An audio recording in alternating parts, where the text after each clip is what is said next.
Hi everyone, I'm Dexter, 33, a software developer from Boston who grew up with controlling parents who always favored my sister. When a dream job opened up in Madrid, I jumped at the chance selling my house before leaving. I thought I'd tied up all loose ends until I got a frantic call from my sister while enjoying tapas at a local restaurant. Somehow my parents had given her the keys to my house, a house that now belonged to someone else. Before I tell you how my sister ended up in a stranger's house, hit like and subscribe and let me know in the comments where you're watching from. Growing up in suburban Massachusetts wasn't exactly the idyllic childhood you see in movies. My parents made it clear from early on that there was a hierarchy in our family, and I wasn't at the top. My sister Amanda, who's 28 now, was always the golden child. Everything she did was celebrated like she'd just discovered the cure for cancer, while my achievements barely registered on their radar. When Amanda made the swim team in middle school, my parents threw a party and invited the entire extended family. When I was accepted into the robotics club and won a regional competition, they asked if that would interfere with my lawn mowing schedule. That pretty much sums up my childhood. The disparity became even more obvious as we entered high school. Amanda got a car for her 16th birthday, a brand new Honda Civic with all the bells and whistles. When my 16th birthday rolled around, my dad handed me a bus schedule and told me that independence meant figuring things out for myself. I ended up saving for 2 years, working at a local grocery store after school and on weekends to buy a beaten-up Ford that broke down every other week.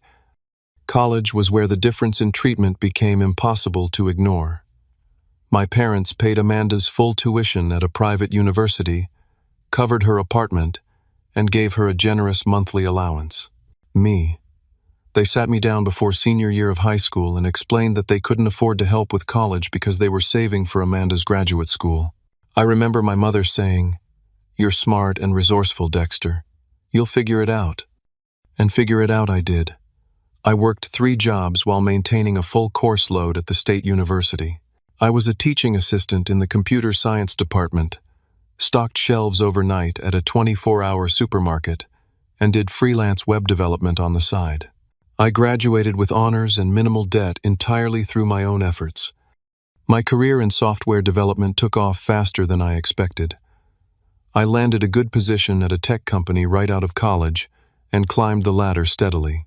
By the time I was 30, I had saved enough for a down payment on a modest house in a nice neighborhood outside Boston, a 3-bedroom colonial with a small yard and a front porch where I could drink my morning coffee.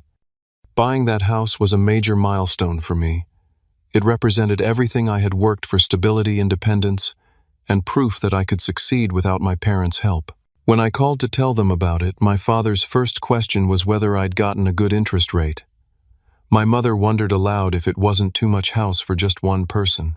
Amanda, who was present during the call, immediately asked when she could come stay for an extended visit. Despite the obvious favoritism and years of feeling like a second-class citizen in my own family, I never completely cut ties. I reduced contact to holiday gatherings and occasional phone calls, always keeping conversations light and avoiding any topics that might lead to confrontation. I told myself this was maturity, but looking back, I was still seeking approval I would never receive. The family dynamic shifted about 8 months ago when Amanda's marriage fell apart. Her husband, a pharmaceutical sales rep she'd met in college, left her for his coworker. Amanda, who had never held a full-time job, suddenly found herself without the comfortable lifestyle she was accustomed to. Predictably, she moved back in with our parents, who welcomed her with open arms and converted their home office into a temporary bedroom for her. That's when the pressure on me intensified. My mother started calling weekly with thinly veiled suggestions about how I could help Amanda get back on her feet. My father was more direct, asking if I could loan Amanda money for a fresh start. Neither of them seemed to consider that Amanda might need to take responsibility for her own life, for once. "Your sister is going through a very difficult time," my mother would say, her voice dropping to that guilt-inducing whisper she'd perfected over the years. Family helps family, Dexter. I maintained my boundaries while trying to stay civil. I offered to help Amanda update her resume and used some industry connections to get her interviews for entry-level positions. I even suggested she could stay with me for a week or 2 while apartment hunting. but I made it clear that I wouldn't be her financial safety net. This stance was met with cold disappointment from my parents and passive-aggressive texts from Amanda about how some people don't understand the meaning of family. The tension was building, but I was managing it. Then came the job offer that would change everything. The email from Tech Fusion International arrived on a Tuesday morning in early spring. At first I thought it was spam. An international tech company headquartered in Madrid wanted to interview me for a senior developer position. It seemed too good to be true. But after some research and a few preliminary calls, I realized this was legitimate and potentially life-changing. Tech Fusion was expanding their artificial intelligence division and had come across some open-source code I'd contributed to GitHub. They were impressed with my problem-solving approach and wanted someone with my skill set to join their team. The position offered a substantial salary increase, comprehensive benefits, and most enticingly, the chance to live in Spain for at least 2 years. My initial reaction wasn't immediate excitement. Instead, I felt a familiar weight of family obligation holding me back. What would my parents expect of me? If I moved overseas, would they guilt me about abandoning Amanda during her time of need? Would moving thousands of miles away finally make me the official black sheep of the family? I called my best friend Tyler that evening, pacing around my kitchen as I explained the offer and my reservations. "Are you seriously considering turning this down because of your family?" Tyler asked, the disbelief evident in his voice. "The same family that made you work 3 jobs through college while paying your sister's full ride." "It's complicated," I said, though even to my own ears that sounded weak. "No, it's not," Tyler shot back. "It's actually very simple. This is your life, Dex, not theirs. When was the last time they considered your needs before making a decision?" That question hit me hard. I couldn't remember a single instance when my parents had prioritized my happiness or well-being over Amanda's. Not one. Over the next week, I threw myself into researching Madrid, the neighborhoods, the cost of living, the expat community, the tech industry there. I spoke with current Tech Fusion employees via video calls asking about their experiences. I consulted with a financial advisor about the implications of working abroad.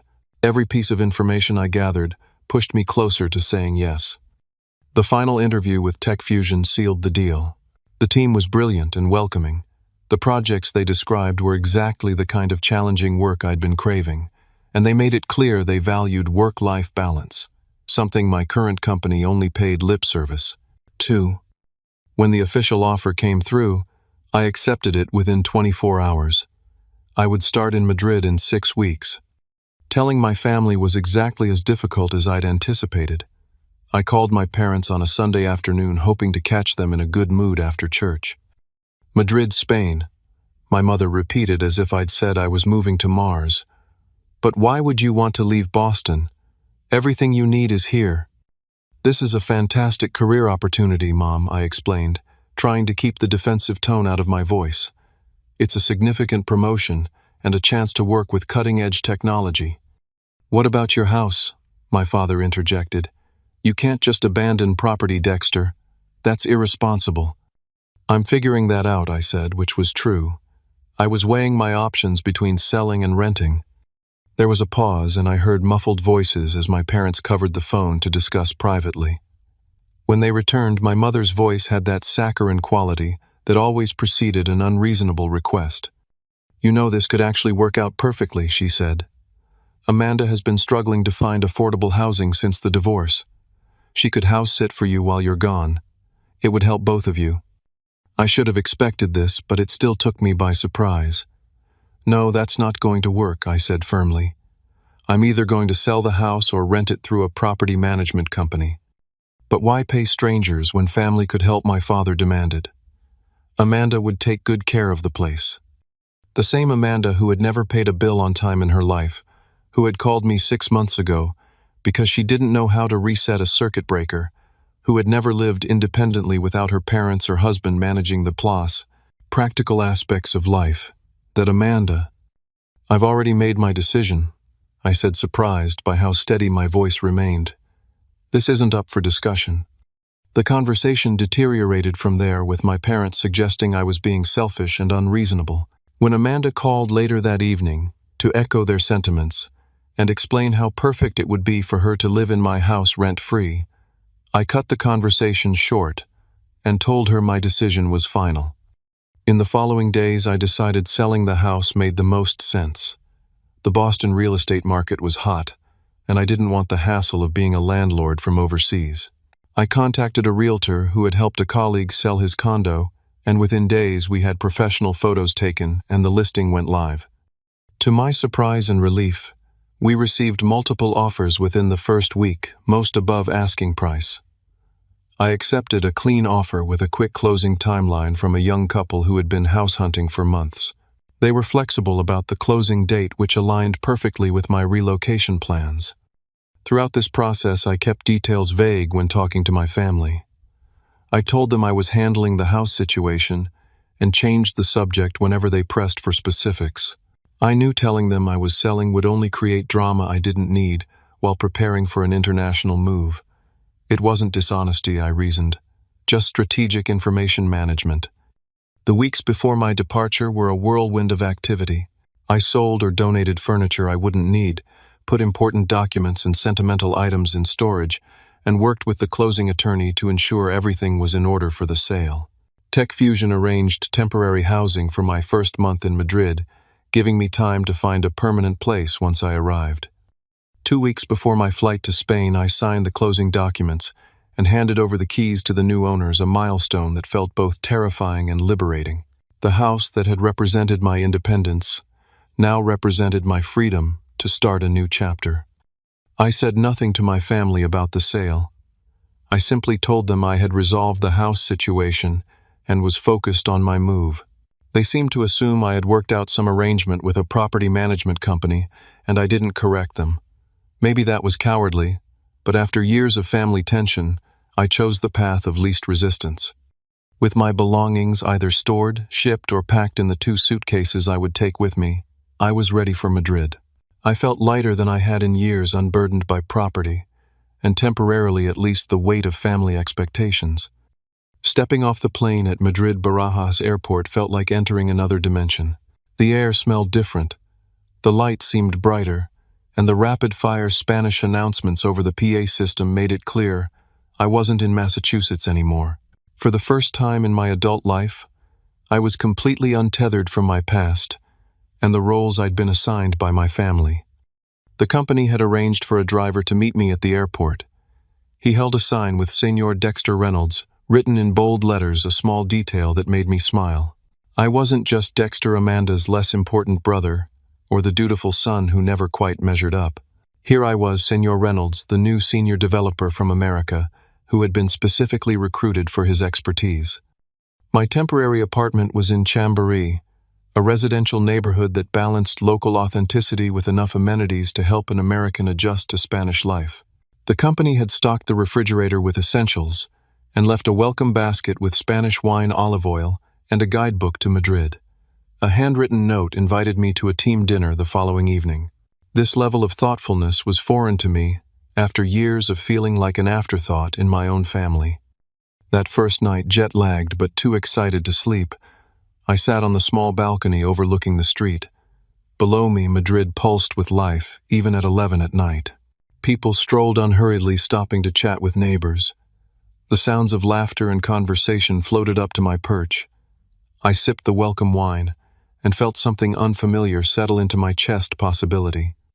My first day at TechFusion exceeded my expectations.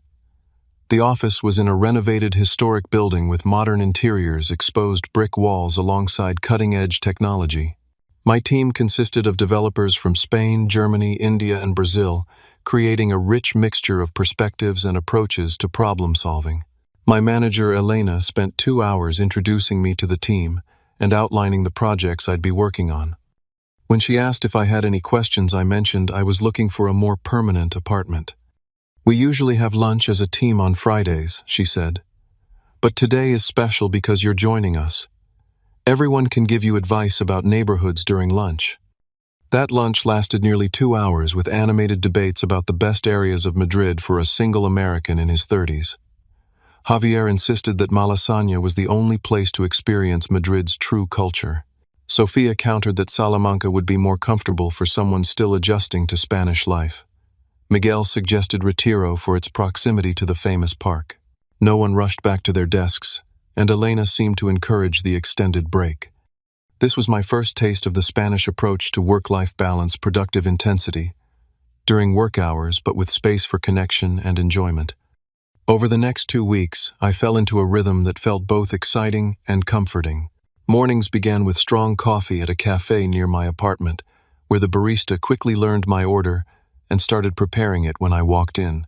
Workdays were challenging but fulfilling with colleagues who valued collaboration over competition. Evenings and weekends became adventures in exploration, trying local restaurants, visiting museums, wandering through different neighborhoods to determine where I might want to live long-term. Miguel from my team invited me to dinner with his friends, a mix of locals and expats who welcomed me without hesitation. Sofia showed me her favorite hidden plaza where locals gathered on summer evenings. Javier insisted on teaching me essential Spanish phrases that weren't in any guidebook. These small kindnesses from relative strangers contrasted sharply with the constant judgment I'd felt from my own family. On my first Saturday in Madrid, I visited Retiro Park. The massive green space was filled with families, couples, and individuals all enjoying the perfect spring weather. I rented a rowboat on the small lake, something I would have felt self-conscious doing alone back home. As I lazily paddled around watching people picnic on the shores and street performers entertain crowds, I felt a profound sense of peace. My parents called via video that evening. I answered from my temporary apartment, genuinely excited to share my experiences with them despite our complicated relationship. "The apartment is so small," was my mother's first comment after I gave them a virtual tour, "and it looks old."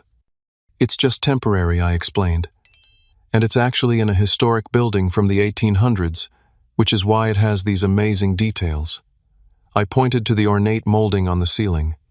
"Have you found a job yet?" my father asked, seemingly forgetting that I had moved for a specific position. "I already have a job, Dad. I moved here for it. I've been working at Tech Fusion for about 2 weeks now."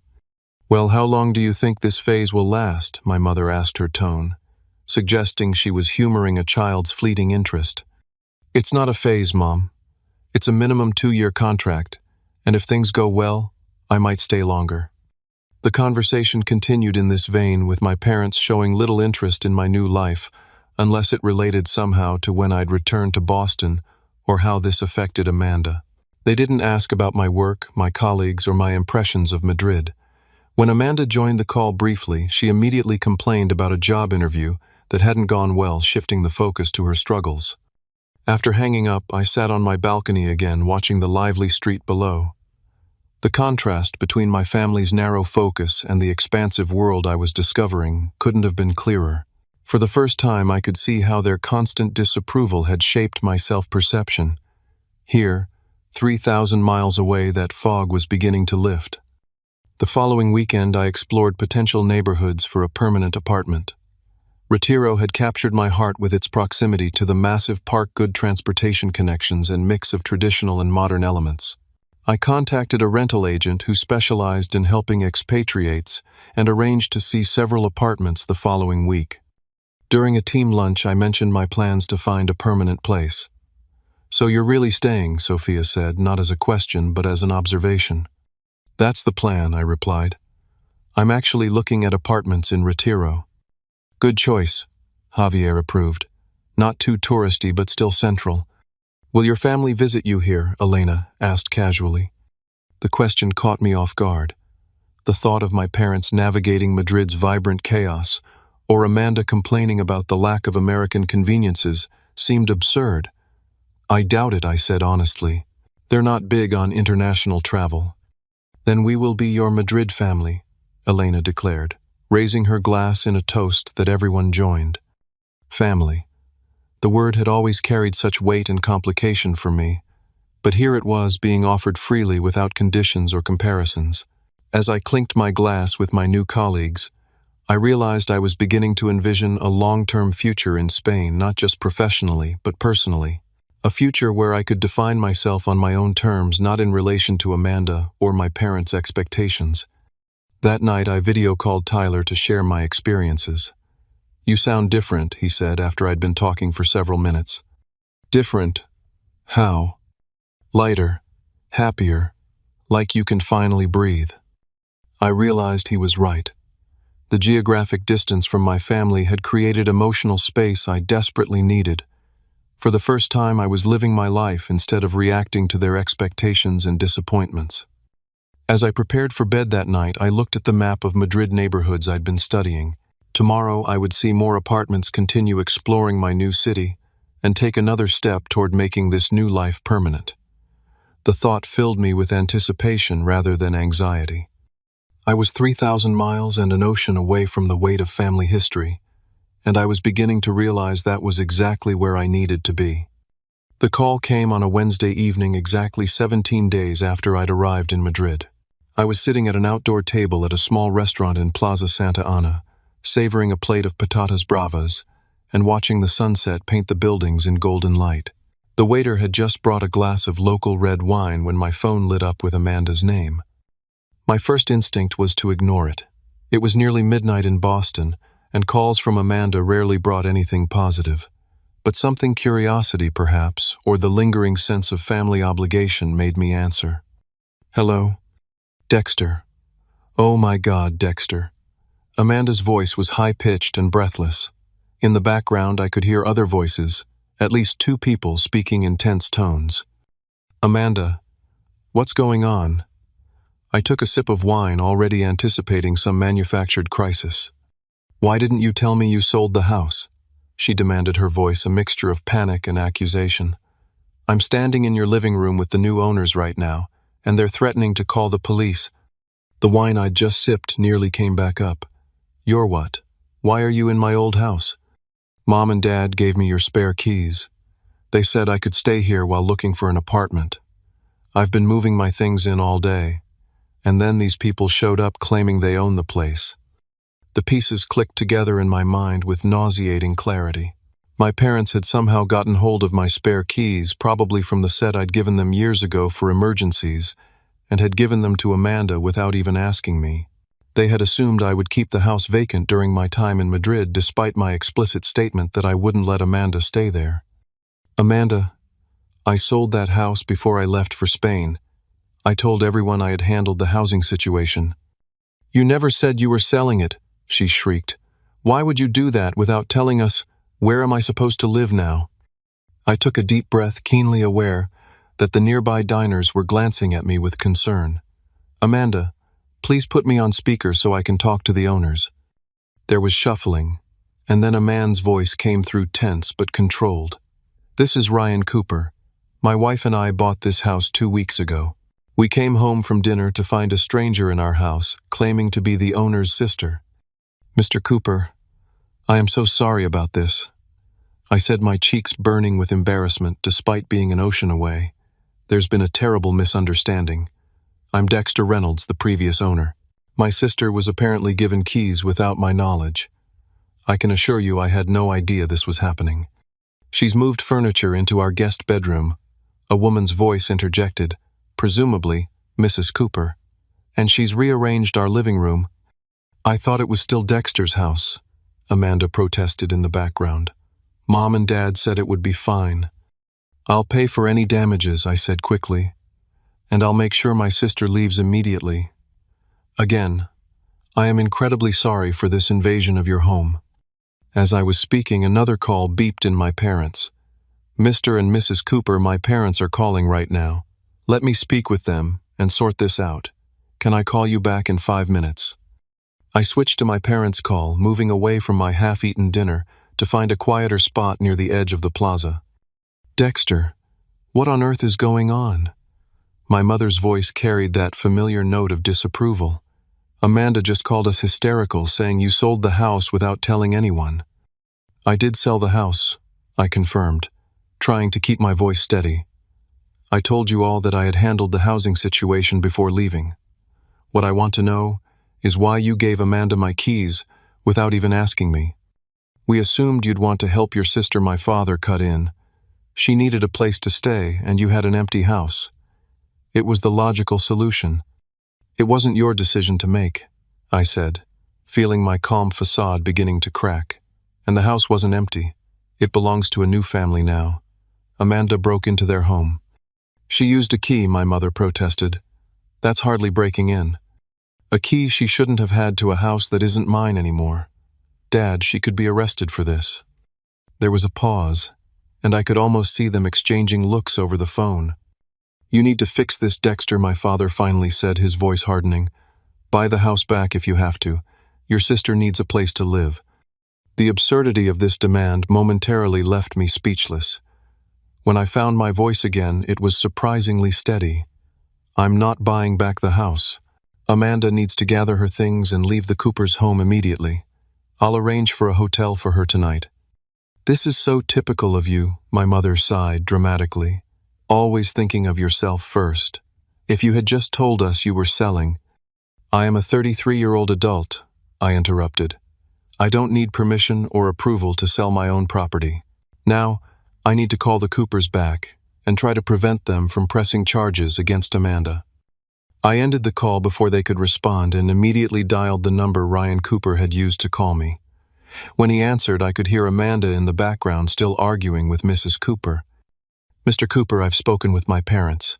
I want to assure you that my sister will leave your home immediately. I'm arranging a hotel for her right now. She's refusing to leave, he replied, the frustration evident in his voice. She keeps saying she has nowhere else to go. Mr. Reynolds, I don't want to involve the police, but this is completely unacceptable. I understand. Can you put me on speaker, please? When he confirmed I was on speaker, I raised my voice slightly. Amanda, you need to leave the Coopers' house right now. I'm booking you a room at the Marriott downtown. I will pay for 3 nights, which should give you enough time to figure out your next steps. How could you do this to me? Dexter, Amanda's voice cracked with what sounded like genuine distress. You knew I needed a place to stay. I've already moved some of my stuff in. I explicitly told Mom and Dad that you couldn't stay at my house, I said firmly. I never gave permission for this. Now please apologize to the Coopers and leave their home. Where am I supposed to go? She demanded. I told you, I'm booking you a hotel right now. I'll text you the confirmation, but you need to leave the Coopers' house immediately, before they have no choice but to call the police. There was a long pause filled with what sounded like muffled crying. Finally, Mrs. Cooper's voice came through. She's agreed to leave. We'll help her get her things into her car. Relief washed over me. Thank you for your patience, Mr. and Mrs. Cooper. I am truly sorry for this situation. Please let me know if there are any damages I can compensate you for. After ending the call, I quickly booked a hotel room online and forwarded the confirmation to Amanda. Then I returned to my table at the restaurant where my dinner had gone cold and my wineglass stood untouched. The waiter approached with concern. Is everything okay, sir? Is everything okay? No, I answered honestly. But it will be. As I settled my bill, my phone buzzed with a text from Amanda. I hope you're happy now. Mom and Dad are furious with you. I'm in the hotel but have nowhere to live because of you. I put the phone away without responding. The weight of family drama that I thought I'd left 3,000 miles behind had somehow reached across the Atlantic to find me. But for the first time, I wasn't going to apologize for setting boundaries or living my life on my own terms. The morning after the incident, I woke to a barrage of missed calls and text messages. My parents had called 7 times overnight. Amanda had sent a stream of increasingly accusatory texts. Even my aunt and uncle had weighed in, clearly having heard a one-sided version of events. I was scheduled to view apartments that afternoon, a step towards cementing my new life in Madrid, but the family crisis threatened to overshadow everything. Rather than let it simmer, I decided to address it head-on. I made a video call to my parents, knowing Amanda would likely be with them. They answered immediately. As expected, Amanda sat between them on their living room sofa, her eyes red and puffy from crying. My father's face was set in the stern expression I knew all too well from childhood, while my mother wore her martyred look of disappointment. Dexter James Reynolds, my father, began using my full name as if I were still a child. You have some explaining to do. Actually, I think you're the ones who need to explain. I countered, surprising myself with my directness. You gave Amanda keys to a house that wasn't mine anymore without even asking me first. You never told us you sold it, my mother exclaimed. How were we supposed to know? I told you I had handled the housing situation. I wasn't obligated to provide details of a private real estate transaction to anyone, including family. This is exactly the kind of selfish behavior we've come to expect from you, my father said, his voice rising. Your sister needed help during a difficult time, and you couldn't even keep your house for a few months to give her a place to stay. I offered to help Amanda in other ways, I reminded them. I updated her resume, connected her with job opportunities, even offered temporary housing while she looked for her own place. What I didn't offer was to keep a property I no longer needed so she could live rent-free indefinitely. It wouldn't have been indefinitely, Amanda interjected, her voice quavering. Just until I got back on my feet. And when would that be exactly? I asked. You've been getting back on your feet since your divorce 8 months ago. That's unfair, my mother protested. Amanda has been through a traumatic experience. So getting divorced means she's entitled to my house. A house I worked 3 jobs to save for, that I paid for entirely on my own without any help from any of you. We're your family, my father said, as if that single fact trumped all other considerations. Family helps family. Funny how that principle only seems to apply when Amanda needs something, I observed. Where was that family-first attitude when I was working overnight shifts to pay for college? An uncomfortable silence followed. Amanda broke it with a dramatic sob. I had already started moving my things in. I gave notice at my apartment because Mom and Dad said I could stay at your place. This was news to me. You gave notice at your apartment, without even confirming with me first. Mom and Dad said it would be fine, she sniffled. They said of course you'd want to help me. I looked at my parents, who at least had the grace to look slightly embarrassed. You told her she could move into my house without even asking me.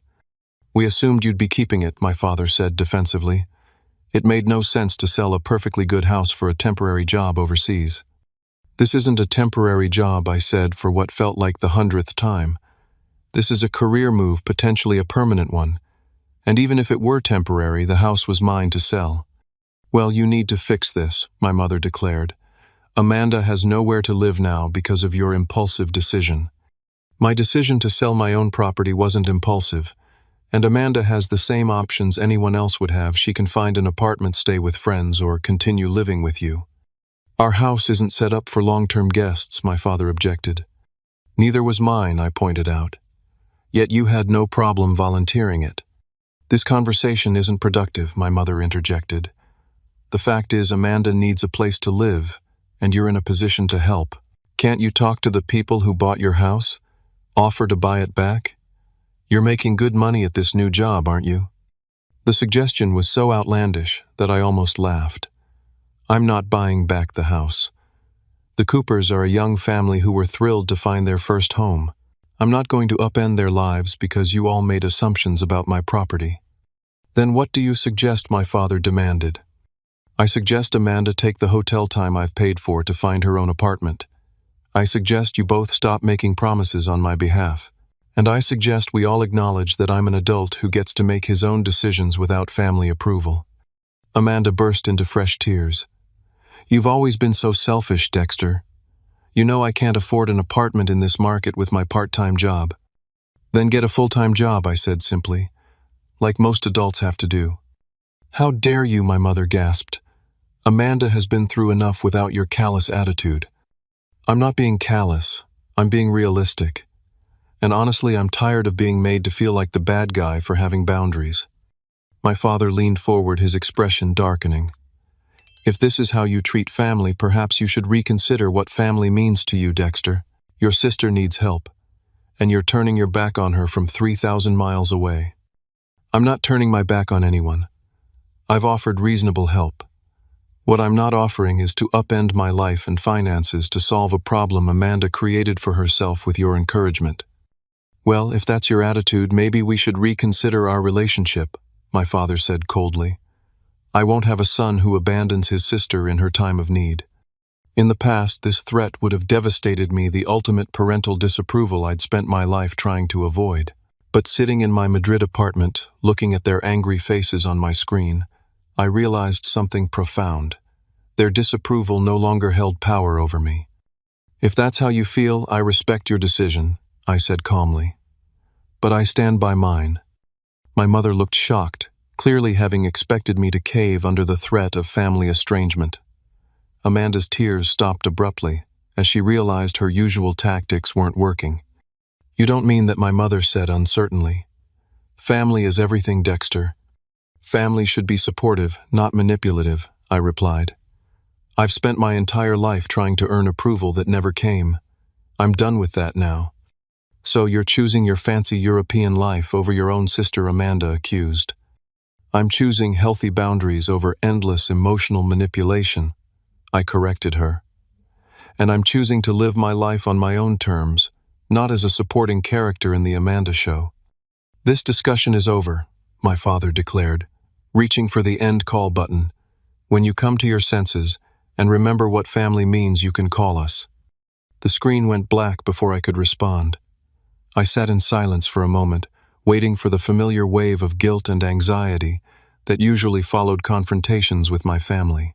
Instead, I felt an unexpected sense of clarity and calm. My phone buzzed with a text from Ryan Cooper. "Just wanted to let you know your sister has removed all her belongings from our house. No damage done. We understand this wasn't your fault." I thanked him for his understanding and apologized again for the intrusion. His gracious response stood in stark contrast to my family's reaction, despite the fact that he was the truly wronged party in this situation. As I prepared to meet the real estate agent for apartment viewings, I realized I was standing at a crossroads. The path of least resistance would be to call my parents back, apologize, and figure out some way to help Amanda, perhaps sending money for an apartment deposit or offering to pay part of her rent for a few months. It would smooth things over temporarily and restore the familiar if dysfunctional family dynamic. The other path was rockier and less certain. It meant maintaining the boundaries I'd established, accepting that my parents might actually follow through on their threat of estrangement, and building a life based on my own values rather than their expectations. As I locked my temporary apartment and headed out into the Madrid sunshine, I knew which path I was choosing. The aftermath of the confrontation with my family brought an eerie silence.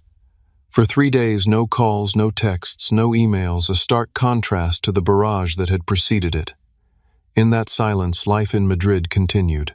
I found an apartment I loved in Retiro, with large windows overlooking a tree-lined street and within walking distance of the park. I signed a 1-year lease with an option to renew another step toward making Madrid my home. On the 4th day, an email arrived from Amanda. The subject line read simply, "I'm sorry." I opened it with caution, half expecting another guilt trip packaged as an apology. "Dexter, I've had some time to think about what happened. While I still wish you had told us directly that you were selling the house, I understand that I shouldn't have assumed I could live there without your explicit permission. Mom and Dad encouraged me to believe it would be fine, but I should have checked with you directly. I'm sorry for the position I put you and the new owners in." The apology was more self-aware than I had expected from Amanda. She went on to explain that she had found a small apartment she could afford with her part-time job and some savings from her divorce settlement. Our parents were helping with the security deposit.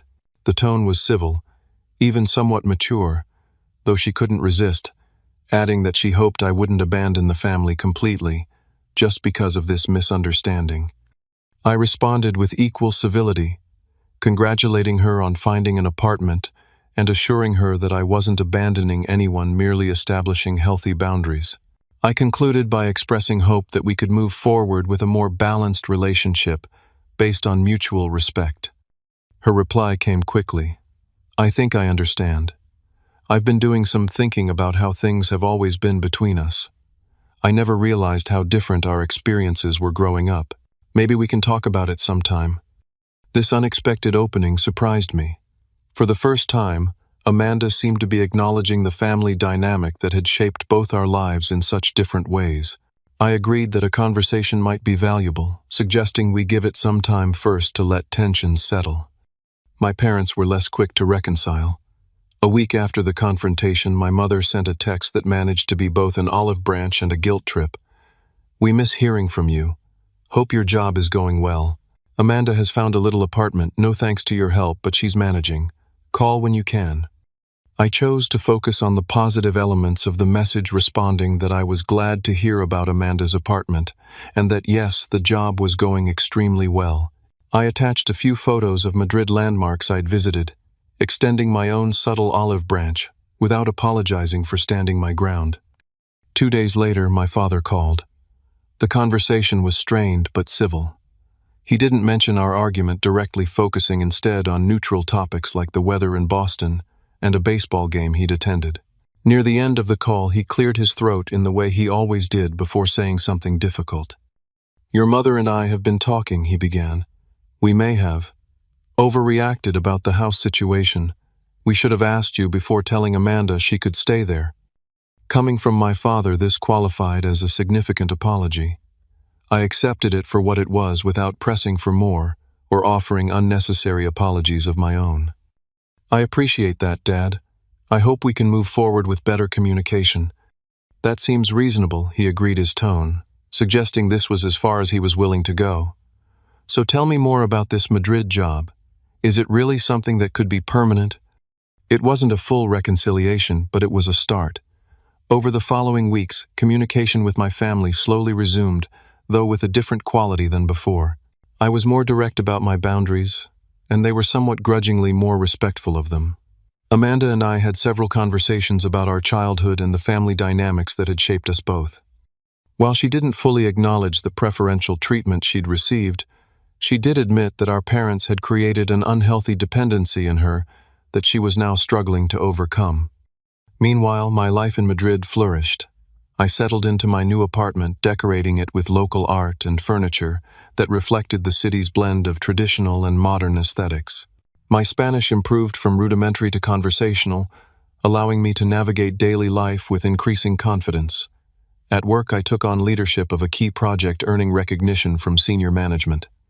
The expat community I'd connected with became a kind of chosen family. Sunday brunches with Sophia and her boyfriend, weekend hiking trips with Javier and his friends, cultural events with colleagues. These relationships developed naturally without the weight of obligation or comparison that had characterized my family interactions. About a month after the house incident, I received an unexpected email from Ryan Cooper, the new owner of my former house. He attached photos of the renovations they'd completed on the kitchen, a project I'd always wanted to do but never found time for. "Thought you might like to see how the house is evolving," he wrote. "My wife and I wanted to thank you again for handling that awkward situation with your sister so promptly.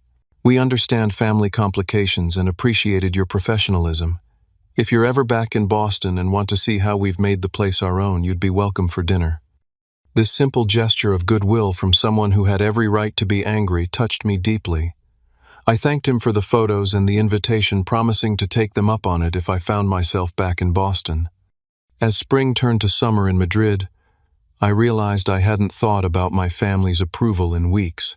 The constant background anxiety that had accompanied me throughout my adult life. Am I doing enough? Will they finally be proud of me? Why can't they see my value had faded to near silence? In its place was a growing confidence in my own choices and values. One evening, as I sat on my balcony watching the sunset paint the Madrid skyline in gold and pink, my phone rang with my mother's number. I answered with a neutral hello, unsure what to expect. "Dexter," she began, her voice lacking its usual edge. "Your father and I have been talking, and we've decided we'd like to visit you in Madrid. If that's something you'd be open to, of course." The request caught me completely off guard. In all our years as adults, my parents had never expressed interest in visiting me, not when I bought my house, not when I received promotions, not for any milestone in my life.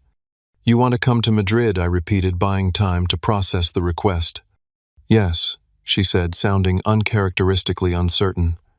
"We thought it might be nice to see this new life you've built. And to try to understand better." In that small hesitation, I heard something I'd rarely detected from my mother, an admission that there might be something she didn't fully understand, and a willingness to learn.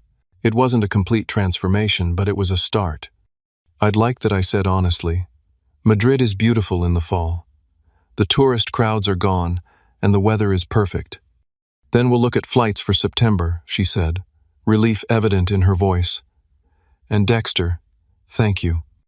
As I ended the call, I realized that standing my ground hadn't resulted in the family estrangement I'd feared all my life.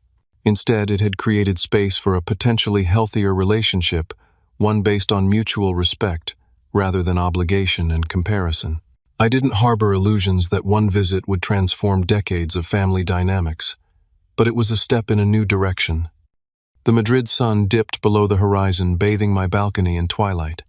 Below, neighbors gathered at sidewalk cafes, sharing meals and conversation.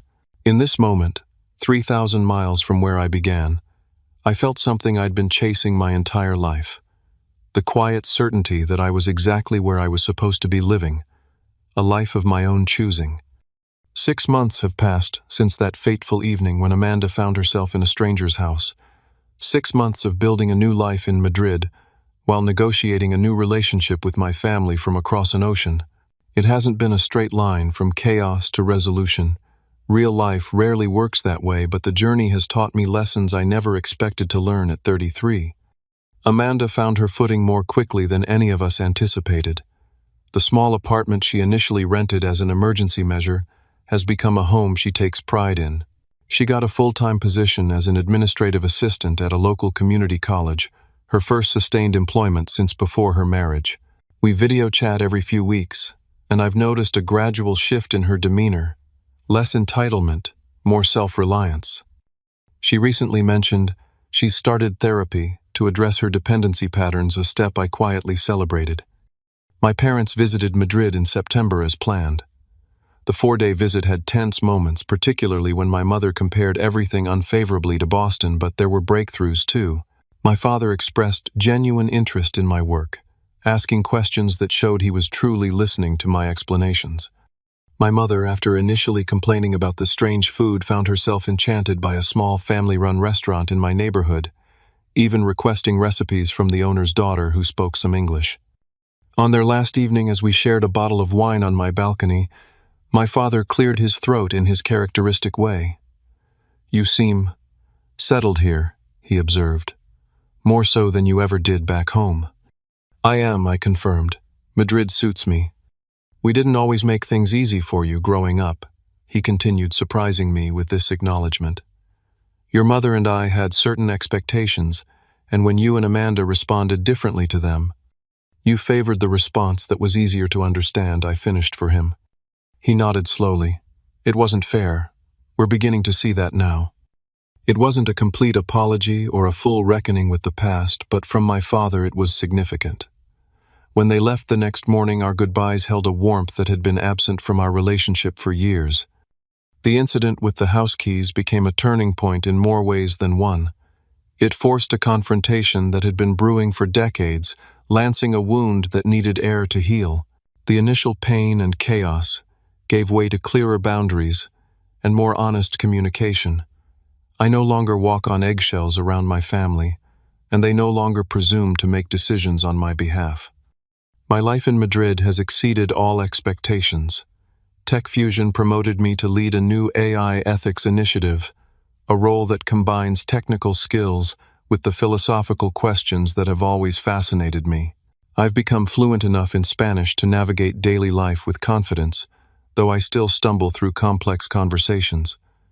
My apartment in Retiro feels more like home than any place I've lived before.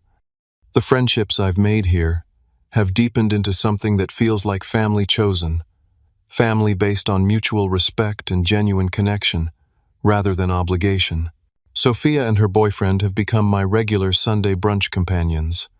Javier includes me in his close-knit group of friends who gather for hikes in the mountains north of Madrid. Elena and her husband have me over for dinner at least once a month, their children now greeting me with enthusiastic hugs. I started therapy myself, working through the lingering effects of growing up as the less favored child. The patterns established in childhood run deep, and untangling them takes time and patience. But with each session, I find myself more comfortable in my own skin, less driven by the need for approval I may never fully receive. Perhaps the most unexpected development came last month when I received an email from Ryan and Jessica Cooper, the couple who bought my house in Boston. They attached photos of a housewarming party they'd hosted, the renovated spaces filled with friends and family. "We wanted you to see how your house has become our home," Jessica wrote. "Every space holds new memories now." Instead of feeling nostalgic or regretful, I felt a profound sense of rightness. The house had served its purpose in my life, a stepping stone to independence, a symbol of my hard work and self-reliance. Now it was fulfilling its purpose for another family, providing the same sense of achievement and shelter I had once found there. Last week, Amanda called with news she'd been accepted to a paralegal certification program and was considering a career change. "I never thought I'd go back to school," she admitted. "But after everything that happened, I realized I need to build my own life, not wait for someone to provide it for me." "I'm proud of you," I told her, and meant it. The journey from that chaotic night to this moment of self-awareness couldn't have been easy for her either. "I had a good example," she said quietly, "even if I didn't always appreciate it at the time." As the sun sets over Madrid this evening, I find myself reflecting on the strange sequence of events that led me here. If my parents hadn't given Amanda those keys, if she hadn't entered a stranger's house thinking it was still mine, would I have found the courage to confront decades of family patterns? Would they have been forced to see me, really see me as an independent adult with the right to make my own choices? Sometimes the most painful moments become the most transformative. The key incident literally and figuratively unlocked a new phase of life for all of us. Amanda is finding her independence. My parents are reconsidering long-held assumptions, and I am building a life based on my own values rather than reactions to family expectations. I don't know if I'll stay in Madrid forever. The 2-year contract has another 18 months, and Tech Fusion has hinted they'd like me to consider a permanent position. What I do know is that wherever I go next, I'll be making the decision based on what's right for me, not out of obligation or fear or the endless quest for approval. The distance, both geographic and emotional, has given me perspective I couldn't find when I was enmeshed in family dynamics. From here, I can see my family more clearly with all their flaws and strengths. And perhaps more importantly, I can see myself more clearly too. Have you ever had to set difficult boundaries with family? Has distance, physical or emotional, ever given you clarity about relationships that were too close to see clearly? Let me know in the comments below. And if you found value in my story, please hit like and subscribe to hear more about navigating family dynamics as an adult.